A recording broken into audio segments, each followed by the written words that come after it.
I spent 7 years saving for my dream home. I mailed the invitations a month early, set 12 places at the table, and expected family to show up.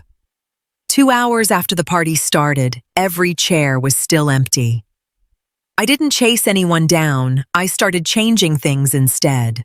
The autumn light cast golden patterns across my dining table, a table I had spent 3 hours meticulously setting. 12 place settings of the vintage Lenox china I'd spent years tracking down. 12 crystal glasses caught the afternoon sun gleaming in the quiet room, but every single chair was empty. On the tabletop, my phone buzzed, the vibration cutting through the silence like an accusation. It was already 4 in the afternoon, 2 hours after my housewarming party was supposed to start.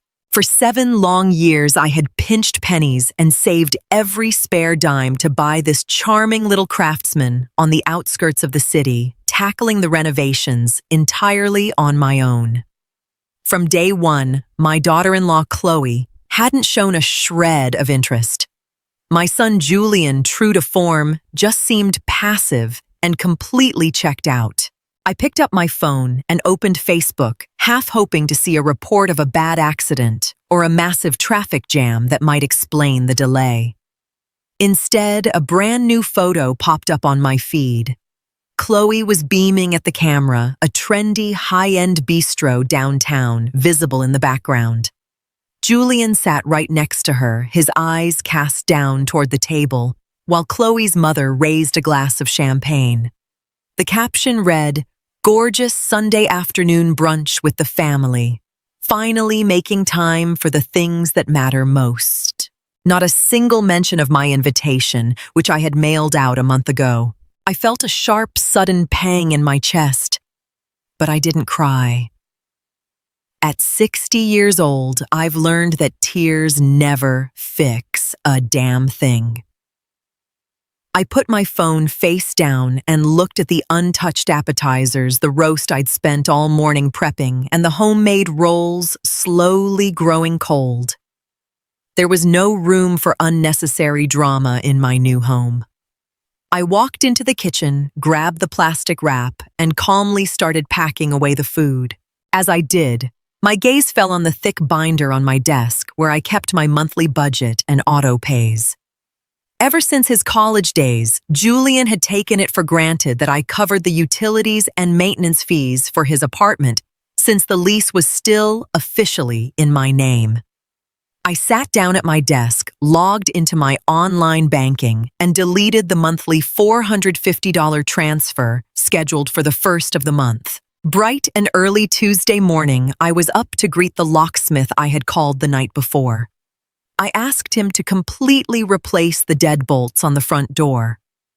Julian still had a master key from when the house was being renovated, which he was supposed to hand back to me over the weekend. Since he hadn't bothered to show up or even call, I decided to handle the matter my own way.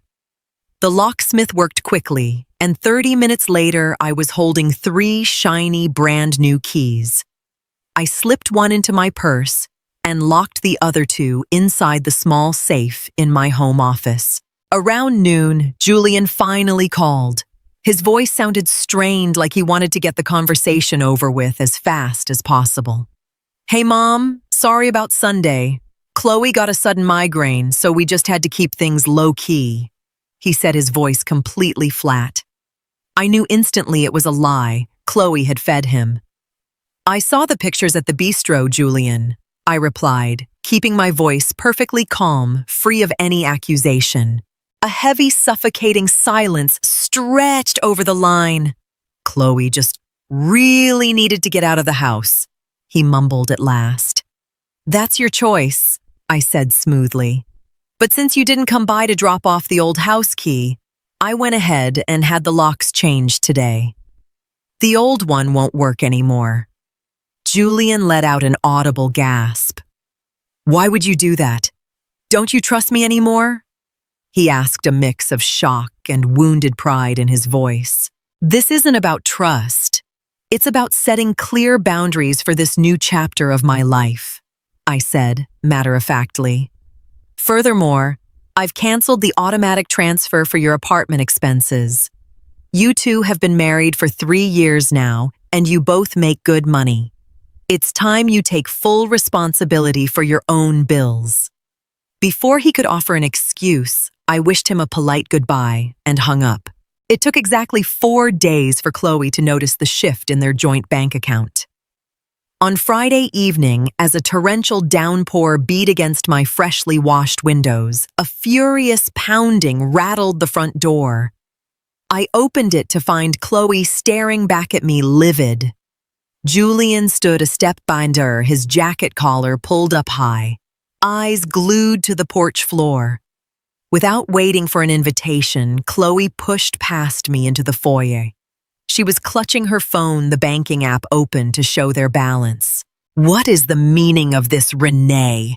she practically shrieked, tossing her wet purse onto my newly refinished entryway table, without a second thought.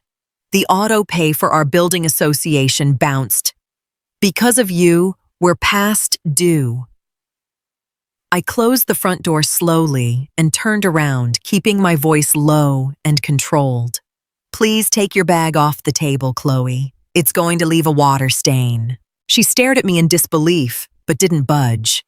So I picked up the bag myself and set it on the tile floor. I informed Julian on Tuesday that I was stopping the financial support.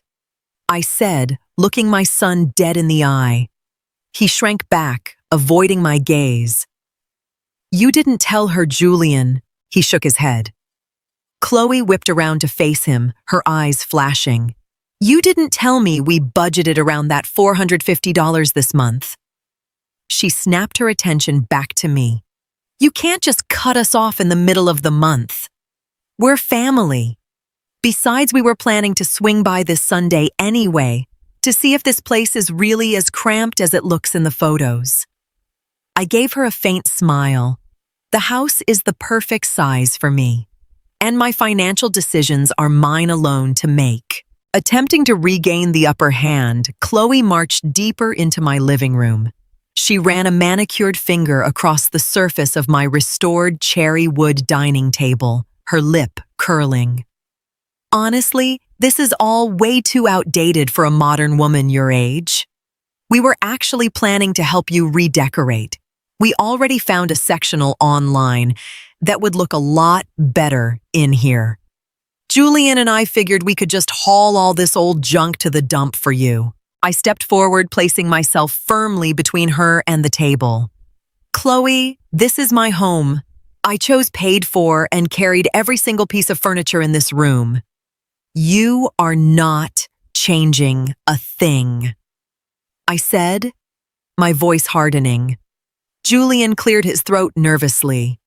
"Mom, Chloe's just trying to help. She was just thinking that if we want to stay over on the weekends, we're going to need a bigger pull-out couch." I looked at my son, whose utter spinelessness had broken my heart for years. "There won't be any regular sleepovers, Julian. I've turned the spare bedroom into my personal crafting and reading room. There isn't a bed for you there." Chloe's face turned bright red. "Are you kidding me? You buy a house using money that should have been Julian's inheritance, and we don't even get a say in where we sleep." And there it was. Her words confirmed the nagging suspicion I'd had for months. They already viewed my property as their future asset. "My estate won't be settled until I'm gone," I replied coldly. "Until then, I control every single cent and every square foot. Now I have to ask you both to leave. It's late, and I'd like to enjoy my evening." Chloe let out a dramatic scoff, snatched her bag off the floor, and stormed out the door, followed closely by a visibly overwhelmed Julian. For the next 2 weeks, there was absolute radio silence. Neither Julian nor Chloe reached out, which gave me the exact peace and quiet I needed to settle into a new routine. I fell in love with spending mornings in my garden, planting winter vegetables, and striking up a friendship with my next-door neighbor, Evelyn. She was a lively widow around my age, and we quickly got into the habit of sharing coffee on the porch and helping each other out with small chores. It was a wonderful, easygoing neighborly bond, built on mutual respect, the exact thing missing from my relationship with my own son. In the middle of November, Julian unexpectedly showed up on my porch alone. He looked exhausted, his hair uncombed. Without Chloe pulling the strings, he looked smaller and more insecure than ever. I let him in and poured him a cup of coffee. We sat at the dining table, which this time was cluttered with my gardening magazines rather than formal china. "Chloe is giving me pure hell, Mom." He began staring blankly into his mug. "Since your money stopped coming in, things have been incredibly tight. She wants me to take on a second job, but I can barely manage my current hours as it is." I didn't feel a pang of guilt, only the quiet reassurance that I had done the right thing. "Julian, you are 32 years old. You guys drive leased luxury cars and go on expensive vacations that you clearly could only afford because I was covering your basic living expenses. That was my mistake. I enabled you for far too long."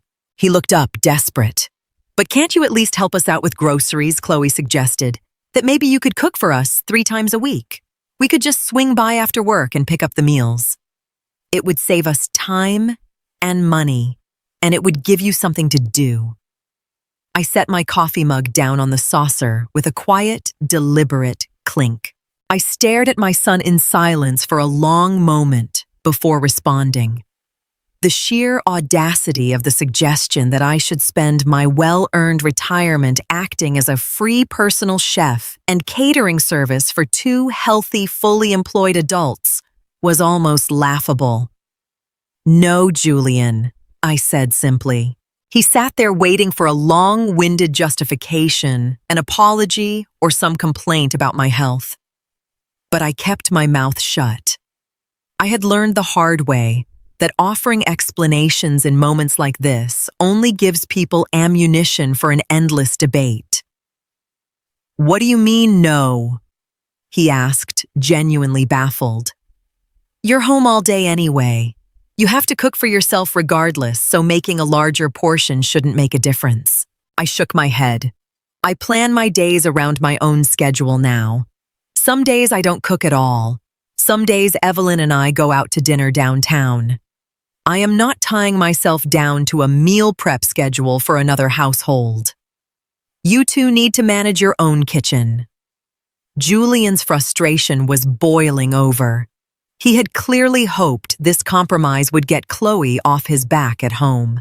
He stood up and began pacing the room anxiously. "You've changed ever since you bought this house, Mom. You've become so selfish. You used to do everything for me." I stayed seated, perfectly composed. "You used to be a child, Julian. Now you're a married man.